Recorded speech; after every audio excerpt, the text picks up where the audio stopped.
اللہ تعالیٰ جل مجدہ الکریم کے لیے درود و سلام نبی کرم نور مجسم شفیع معظم احمد مجتبیٰ جناب حضرت محمد مصطفیٰ صلی اللہ تعالیٰ علیہ وسلم کی ذات والا صفات کے لیے حمد و صلوات کے بعد، عزیز دوستو، بزرگوں اور بھائیوں، انسان کھائے پیے سوئے جاگے تو اس کے جسم کی ضروریات پوری، لیکن جب وہ اللہ کا ذکر کرتا ہے، نماز پڑھتا ہے، دعا مانگتا ہے، استغفار پڑھتا ہے، درود و سلام کے گجرے پیش کرتا ہے، تو پھر اس کی روحانی ضروریات پوری ہوتی ہیں۔ آج جس زمانے میں ہم وقت گزار رہے ہیں، لوگوں کی جسمانی ضروریات پوری کرنے کے لیے، غذائی ضروریات پوری کرنے کے لیے بہت سارے بندوبست کیے جا رہے ہیں، لیکن جتنا لوگ اپنی ظاہری ضروریات میں خود کفیل ہوتے جا رہے ہیں، اتنا ہی زیادہ وہ روحانی طور پر کمزور ہوتے جا رہے ہیں۔ گھنٹوں بیٹھ کر گپ شپ کرنے والے لوگوں کے لیے تھوڑی دیر بھی ذکر الہی کرنا مشکل ہو۔ لمبی چوڑی باتیں کرنے والے، لمبے چوڑے دلائل دینے والے اور سمجھدار لوگ اور سیانے لوگ عبادت کے معاملے میں سستی کرتے، عمل کے مسئلے میں کمزور ہو جائے، تسبیحات کرنا، وظائف پڑھنا، درود و سلام کم نہ، سچی بات، صبر سے رہنا، شکر کو اپنانا، قناعت اختیار کر، حسد، بغض، عداوت سے بچنا یہ مشکل ہو۔ پھر اس کا نقصان یہ ہے کہ معاشرہ ایک عجیب سی بے سکونی اور بے قراری کا شکار، جیب میں بہت زیادہ پیسے رکھنے والا، خوش شکل نظر آنے والا ڈھونڈتا پھرتا ہے کہ آخر پریشان۔ آپ انسانیت کی تاریخ پڑھیں گے تو آپ کو ہوگا انسان نے کبھی پتھر کی پوجا کی، معاذ اللہ، چاند سورج درختوں کی بتوں کی پوجا کی، معاذ اللہ یہ غلط ڈائریکشن پہ تو چڑھ گیا، لیکن ایسا نہیں ہے کہ کوئی بندہ دنیا میں آیا ہو اور اس لیے کہ اللہ تبارک و تعالیٰ نے جس طرح ہمارے جسم میں کھانے کی طلب رکھی ہے، پی طلب رکھی ہے، سونے، اسی طرح اللہ تعالیٰ نے عبادت کی طلب رکھے جسم میں۔ یہ تو ہوا کہ انسان گمراہ ہو گیا، غلط رستوں پہ چل نکلا، اس نے جھوٹے معبودوں کی طرف معاذ اللہ توجہ کر لی، لیکن وہ کسی نہ کسی کے سامنے جھکتا رہا، کیونکہ اس کے وجود میں طلب تھی، شوق تھا اسے کہ عبادت کرے۔ اللہ تبارک و تعالیٰ جب مسلمان کو توفیق دے اور اللہ کی بارگاہ کی جانب وہ رجوع کرے، تو پھر اس کا رویہ یہ ہونا چاہیے کہ اس کی توجہ ہو اللہ کی جانب۔ ہمارے ہاں تسبیحات پڑھ لی جاتی ہیں اگر کبھی موقع ملے، لیکن وہ خاص انہماک، وہ خاص شوق، وہ خاص ذوق اللہ تبارک و تعالیٰ کی عبادت کا، ایک ہوتا ہے نماز پڑھنا، ایک ہوتا ہے اہتمام کے ساتھ نماز پڑھنا، یعنی ذرا وقت پہ اٹھنا، ذرا صحیح کر کے وضو کرنا، ذرا شوق سے مصلی بچھانا۔ ایک ہوتا ہے تسبیح پڑھ لینا، اور ایک ہوتا ہے ذرا تھوڑا سا نا شوق کے ساتھ اللہ کو یاد کرنا۔ آپ کبھی جو میں نے آیہ کریمہ پڑھی، اس کی آپ شان نزول دیکھیں، نبی کریم صلی اللہ تعالی علیہ وسلم کے نا کچھ صحابہ اللہ کی محبت کے شوق میں حضور کی بارگاہ میں حاضر، اور انہوں نے آ کے عرض پتہ کیا کیا، عرض کرنے لگے یا رسول اللہ صلی اللہ تعالی علیہ وسلم، سالوں بیت گئے ہیں سجدے کرتے، حضور سالوں بیت گئے ہیں تسبیح پڑھتے، سالوں بیت گئے کہتے ہوئے کہ سبحان اللہ وہ پاک ہے، ہمیں سالوں بیت گئے یہ کہتے ہوئے کہ اللہ اکبر وہی سب سے بڑا ہے، سالوں بیت گئے کہتے ہوئے کہ الحمدللہ ساری تعریفیں اللہ کے لیے، سالوں بیت گئے اس کی تسبیح کرتے، تحلیل کرتے، تکبیر کہتے، حضور اب نہ ہمارا اپنے رب سے ملنے کو جی چاہتا، کبھی اے حقیقت منتظر نظر آنا لباس مجاز، لاکھوں سجدے تڑپ رہے ہیں میری جبی نیاز میں، اور اقبال کہنے لگے کہ تیرے عشق کی انتہا چاہتا ہوں، تو میری سادگی دیکھ کیا چاہتا ہوں، میرا ذرا سا تو دل ہے مگر شوق اتنا، میں وہی لن ترانی سنا چاہتا ہوں۔ میرا بھی دل کرتا ہے کہ اللہ میں تجھے کہوں، میں تجھے دیکھنا چاہتا ہوں، جس طرح حضرت موسیٰ کلیم علیہ السلام نے کہا تھا، اور تو مجھے کہے کہ لن ترانی، تو نہیں دیکھ سکتا، ذرا سا تو دل ہے مگر شوق اتنا، میں بھی وہی لن ترانی سنا چاہتا ہوں۔ پھر کہنے لگے بھری بزم میں راز کی بات کہہ دی، بڑا بے ادب ہوں سزا چاہتا ہوں۔ دیکھو سب لوگوں کے بیچ ہی میں نے یہ کہہ دیا۔ میرے عزیز صحابہ نا شوق میں، کتنے سارے لوگ ہیں آپ، کتنی ماشاءاللہ بڑی تعداد میں، ہم بھی کبھی اس شوق میں گئے ہیں کہ ہمارے رب کو دیکھنے کو دل چاہتا ہے، ہمارا جی چاہے وہ کبھی ہمیں ملے، ہم کبھی اس کی زیارت کریں، اس کی بارگاہ کرم میں ہم حاضر ہوں۔ صحابہ نے عرض کیا یا رسول اللہ صلی اللہ تعالی علیہ وسلم، ہمارا رب کہاں ہے؟ ہمارا نا اپنے رب کو دیکھنے کو جی چاہتا ہے۔ جب صحابہ نے یہ عرض کیا تو اللہ نے قرآن مجید نازل کی، فرمایا وَإِذَا سَأَلَكَ عِبَادِي أَنِّي فَإِنِّي قَرِيبٌ، محبوب جب میرے بندے آپ کی بارگاہ میں آ کے میرے بارے میں پوچھے نا تو ان سے کہہ دینا میں ان کے قریب ہی ہوں، قریب ہی ہوں۔ دلیل کیا ہے؟ بھائی عزادان یہ جب بھی مجھ سے دعا مانگیں گے میں ان کی دعاؤں کو قبول فرماؤں گا، میں ان کے قریب ہوں، میں ان کے قریب ہوں۔ یہ جب بھی دعا مانگیں گے نا میں قبول کروں گا، میں ان کے قریب ہوں۔ اللہ تبارک و تعالیٰ کے بندے اللہ سے محبت کرتے، رب کی بارگاہ میں جھکتے، اس کو اپنے دکھ سناتے، اس کے پیارے محبوب صلی اللہ تعالی علیہ وسلم کا وسیلہ لے کے اس کے حضور حاضر ہو جاتے، پیشانیاں سجدوں سے روشن ہوتی۔ ہم نہ ہر چیز کے لیے وقت نکالتے ہیں، ہر چیز کے لیے، لیکن عبادت کے لیے وقت نہیں نکالتے۔ ہر شے آباد ہے، ہر شے، ہماری فیس بک بھی آباد ہے، واٹس ایپ بھی آباد ہے، ہمارے ٹویٹر بھی آباد ہیں، ہماری ہر چیز آباد ہے۔ سب سے کم آباد ہمارا مصلی رہ گیا، سب سے کم۔ وہ لوگ اب ڈھونڈنے سے ملتے ہیں جن کی بغل میں مصلی ہوتا تھا۔ میرے بھائی آپ کتنا کو دنیا کے پیچھے بھاگو گے تھکا دے گی، کتنا دولت کے پیچھے بھاگو گے تھکا دے گی۔ آپ جب اپنی زندگی میں جمع تفریق کرو گے نا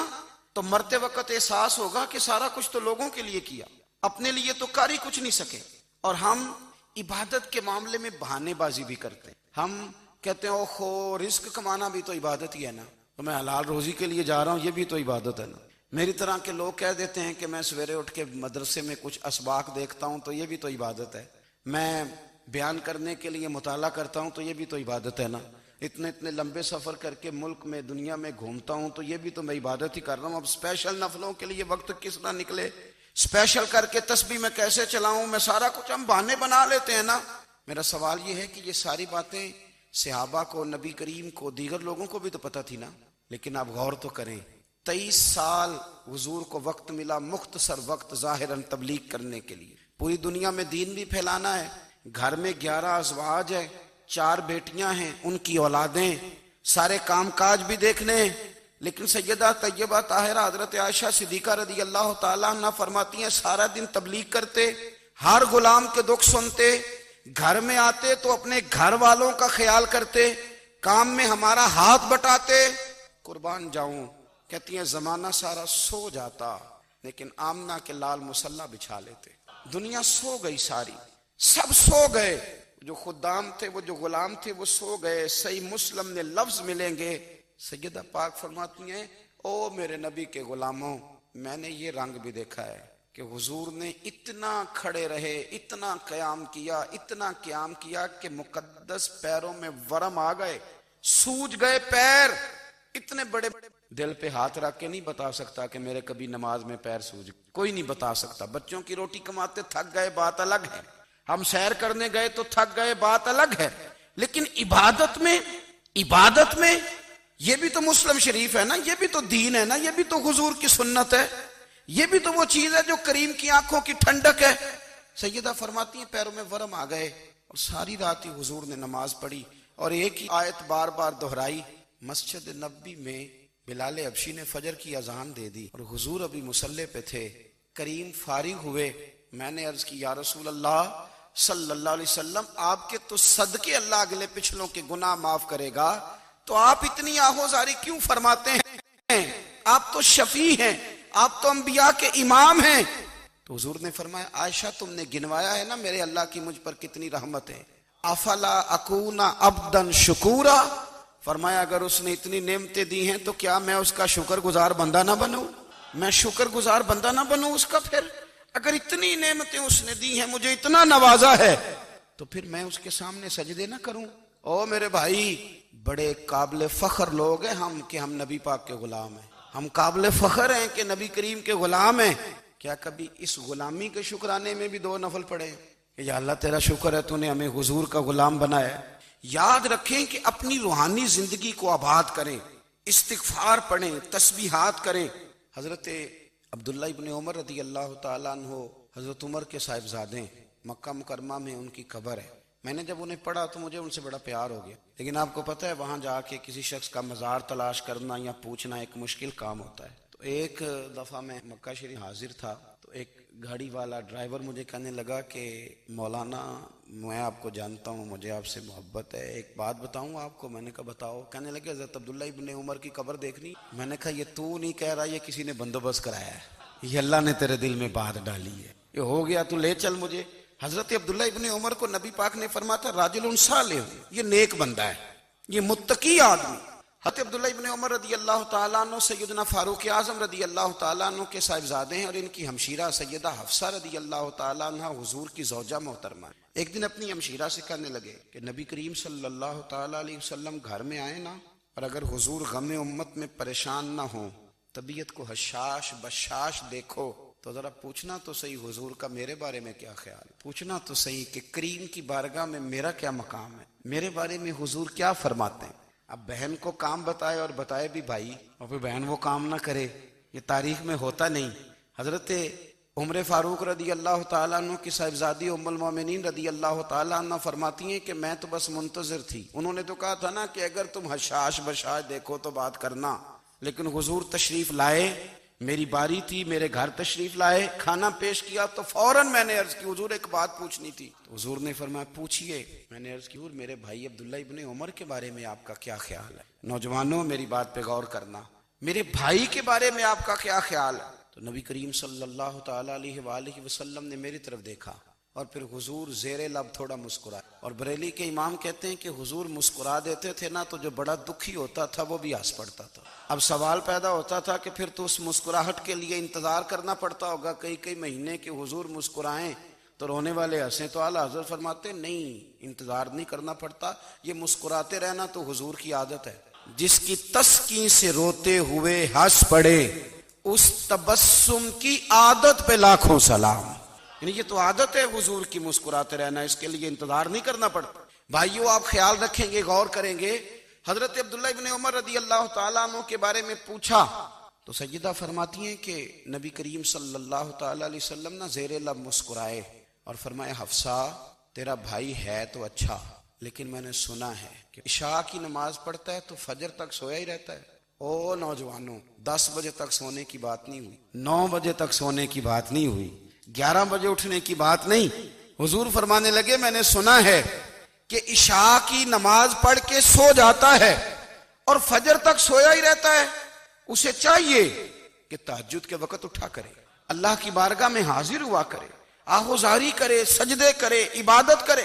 اٹھتا ہے اور فجر میں جا کے اٹھتا ہے۔ حضرت جناب حفصہ رضی اللہ تعالیٰ عنہ کہتی ہے میں نے جناب عبداللہ ابن عمر کو پیغام دیا اور میں نے کہا میرے جوان بھائی سن، نبی پاک نے فرمایا ہے تو اچھا پر تہجد میں نہیں اٹھتا، نفل نہیں پڑھتا۔ او میری ملت کے جوانوں، مزہ نہیں آ جاتا جب ساری دنیا سوئی ہو، ساری دنیا، اور بستر بھی گرم ہو اور نیند بھی پورا غلبہ کر رہی ہو، اور اچانک گھنٹی بجے دماغ میں، آنکھ کھلے،